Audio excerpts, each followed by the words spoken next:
Hello. In this video, I'll be talking about why core training and ab training are not really the same thing. And to be fair, I've just sort of chosen some terms here, but what I'm kind of trying to differentiate is sport-specific training, or training to increase your strength of your core, is very different to bodybuilding training for hypertrophy in the abs. So, just to kind of set the scene a little bit, a lot of people want to train their abs because they think it's going to reduce fat around their belly. You see this a million times, like 30 exercises to reduce belly fat or whatever. This isn't fake. This doesn't work. Spot fat reduction is not really a thing, other than very, very tiny effects you can barely detect. So, first thing to get out of the way is training your abs is not going to reduce your belly fat any more than training any other muscle.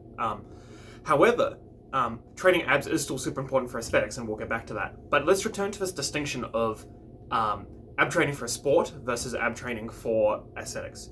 So, like I discussed in my forearm video a little while ago, if you want to hypertrophy a muscle, you ideally want to take it through a dynamic range of motion through a like a eccentric contraction and a concentric contraction, so up and down, right? And maybe a brief isometric pause or something like you might do in a pause squat. But you don't just want to do isometric contraction as in just holding, because we know that that doesn't produce very effective hypertrophy at all. So if your goal is to train your abs for aesthetics, what you're trying to do is you're trying to grow them, right?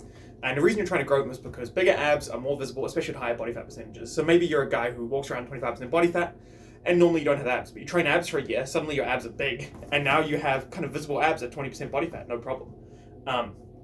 So ab training is super duper important for aesthetics, but I think a lot of people get confused, and they start, they want abs for aesthetics, right? They want a good looking six pack, but they hear some core guru tell them that they need a functionally strong core, and they start doing ineffective hypertrophy exercises because they think they need a strong core.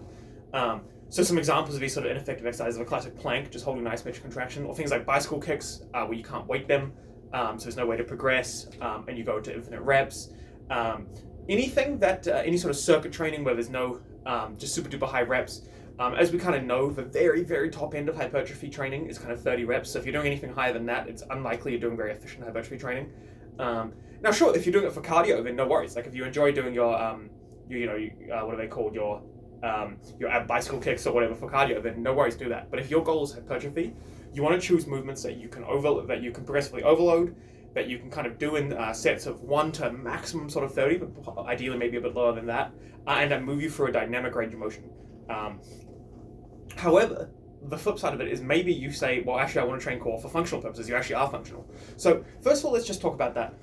Make sure that this is actually your goal. I see a lot of clients who come in and talk to me who they say they want a stronger core, and you kind of talk to them, and it turns out they just want a better looking core, which is totally fine. So just be honest with yourself. Do you just want a better looking core? If so, train it like a bodybuilder using effective hypertrophy training, like we just talked about, range of motion, progressive overload, all that good stuff. But if you do actually have sport-specific goals, then there are different ways of training your core, and let's talk about that a little bit.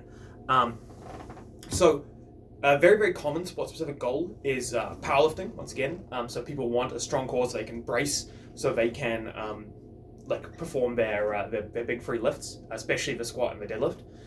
I will say that 99% of the time, just performing these heavy movements is enough for powerlifting, as in, if you squat heavy repeatedly, your abs will be strong enough for you to squat heavy. It's very, very rare for you to be limited by your abs. As a beginner though, perhaps it can be advantageous, especially if you notice that your bracing is a bit off, to do some planks, probably some weighted planks so you can really feel it, and maybe some core proprioception exercises, things like a bird dog or a dead bug. So that's maybe a reason that you might train core functionally for powerlifting. Although most of the time, do be really careful. Are you actually limited by your core? If you are, then train it, right? But if you're not, most likely, you're not limited by your core powerlifting. So that's one reason you might want to train your core. And then, of course, there's a bajillion sports that require core strength. Just 3 examples kind of off the top of my head is gymnastics, pole dancing, and jiu-jitsu. So all of these sports have kind of sport-specific core requirements. In jiu-jitsu, for example, you kind of always want to be up in your guard, and you don't want to be, you don't want that horrible experience if someone just pushes you down, as you try and post up or anything like that. And so for those, you might want to choose some quite specific movements. And what I mean by specific is think to yourself, what am I trying to do in my sport, right?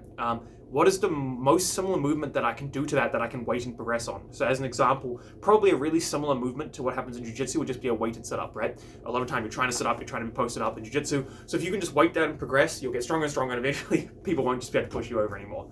But especially for jiu-jitsu as well, maybe you're partaking of long matches, and it's not just the strength to sit up, it's also the muscular endurance to kind of stay in these ab crunch positions for a long period of time. So perhaps something specific for that would be like higher rep muscular endurance style training for the abs. Then of course we have pole dancing, maybe you want to do an invert, so perhaps you're going to do a lot of hanging leg raises, and then gymnastics, all sorts of core training for that. I think though that one thing, and I'll probably talk about this in the future, but one thing that's really important to remember when it comes to core training or any sort of training is, do you need to isolate it away from your sport?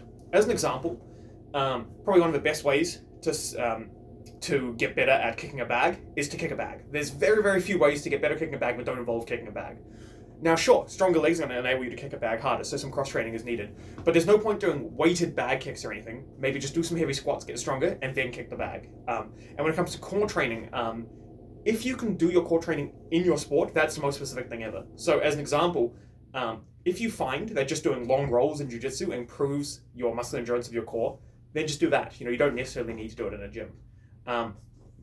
But yeah, so I guess the ultimate conclusion of this video is very similar to the video I made about forearms, which is that you should know what your goals are. Are your goals strength or are they hypertrophy? And basically, if your goals are aesthetics in any way, you want to have a better looking midsection, more defined abs, all that sort of stuff, that is hypertrophy, that's bodybuilding, and you should train it in that way. But be honest with yourself, if that is the case, then train it that way. Of course, if it's not, if you have sport-specific goals, look for specific exercises to your sport, things that are similar to your sport, but you can progressively overload and then apply those. And of course, if your goals are somewhere in the middle, a lot of the time, bigger, stronger abs will just work for your sport anyway. So say you're a jiu-jitsu athlete, but you kind of just want to be jacked as well, probably going down the bodybuilding path is going to help anyway. You'll start to look better and you'll be stronger. So yeah, basically that's it. Try and be honest with yourself about your core training and then train your core in an effective way. Awesome. Thanks for watching.